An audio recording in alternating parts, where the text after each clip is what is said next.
Bonjour Philippe Charuel. Bonjour. Vous êtes le grand maître de la Grande Loge de France et expliquez-moi ce qu'est votre parcours, le début de votre parcours.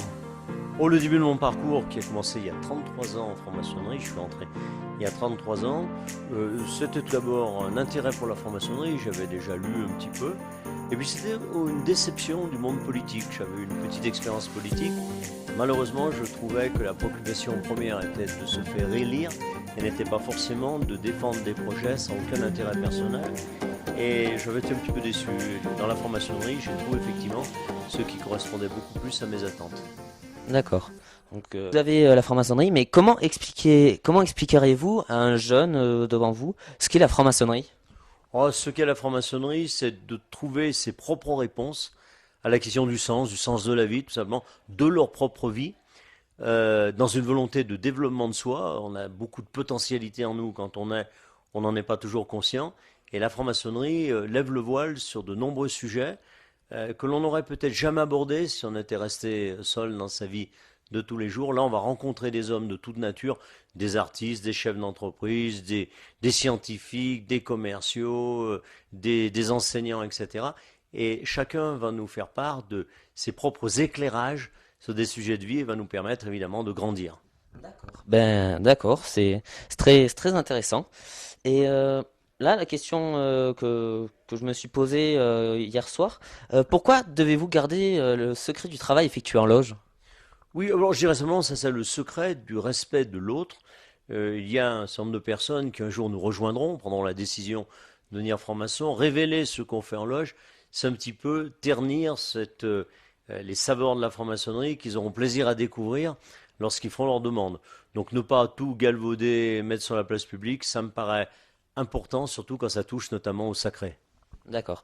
Vous avez été initié à la Grande Loge de France le 5 octobre 1984 à Annecy, dans la loge La Voûte Étoilée.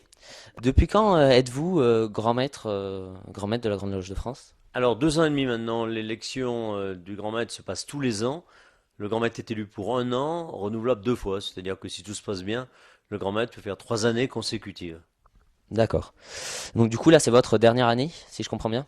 C'est ma dernière année. Alors nos règlements permettent à un grand maître, après une interruption d'au moins un an, de revenir. Mais ça, c'est bien sûr une autre affaire. D'accord. Pourquoi avez-vous choisi la franc-maçonnerie? À cause de la politique parce que ça vous plaisait pas ou...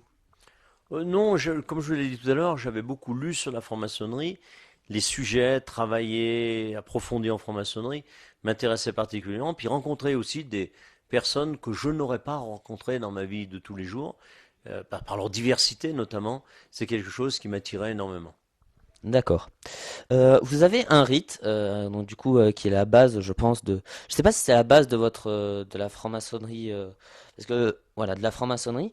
Les rites, est-ce que c'est important au sein de la franc-maçonnerie? Oui, alors le rite, c'est plus la méthode, on dira. Le rite et les rituels, quand sont l'expression orale et gestuelle. Le rite, c'est un ensemble de principes, de fondamentaux, qui définissent un cadre, un système. Vous prenez par exemple, je vais prendre l'Église catholique, tout le monde sait comment ça fonctionne. Vous allez à une messe de baptême, une messe de communion, de mariage ou de funérailles, c'est pas le même rituel qui est utilisé. En revanche, le rite catholique romain, les fondamentaux de la religion catholique romaine sont un et uniques, les mêmes. C'est pareil pour un rite. On a des fondamentaux que l'on se doit de respecter, et puis après on a des rituels que l'on adapte à chacune des cérémonies qui sont différentes. D'accord. Et bah, vous avez un rite. Bah, c'est le rite écossais. Expliquez-moi ce que c'est qu'est-ce que le rite écossais? Alors le nom exact, c'est rite écossais, ancien et accepté.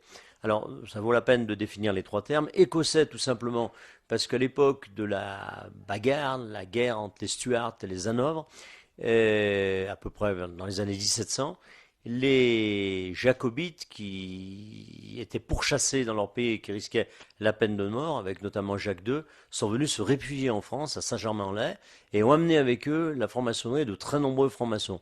Les loges se sont développées, et c'est même les Français qui ensuite ont construit ce fameux rite écossais ancien accepté, mais ont laissé le mot écossais en référence à ces premiers maçons écossais. Anciens, parce qu'on travaille selon d'anciennes traditions, des pratiques initiatiques qui viennent du fond des âges, et puis acceptés tout simplement parce que les premiers maçons Les premiers francs-maçons étaient des opératifs qui construisaient les cathédrales. Et ils ont accepté progressivement en leur sein des hommes qui n'étaient pas du métier, qui n'étaient pas des manuels, des commerçants, des lettrés, des maçons acceptés. Rite écossais, ancien et accepté. D'accord. Ben, merci, monsieur Philippe Charouel. Vous êtes le grand maître de la Grande Loge de France, je vous rappelle. Et Charouel, est-ce que vous avez un message à faire passer Alors un message en direction des jeunes, notamment. Demain soir, jeudi, à 18 heures, je donne une conférence publique au pôle universitaire. Et c'était peut-être l'endroit, l'occasion pour ces jeunes de me poser des questions beaucoup plus détaillées et précises, et moi d'y apporter justement des réponses. D'accord. Ben, merci en tout cas. Merci d'avoir regardé ce reportage. Bientôt le Rallye Monte Carlo. Vous pourrez assister tous les soirs avec TV16 Media à un résumé des courses. Je vous laisse et bonne soirée et bonne fin de journée.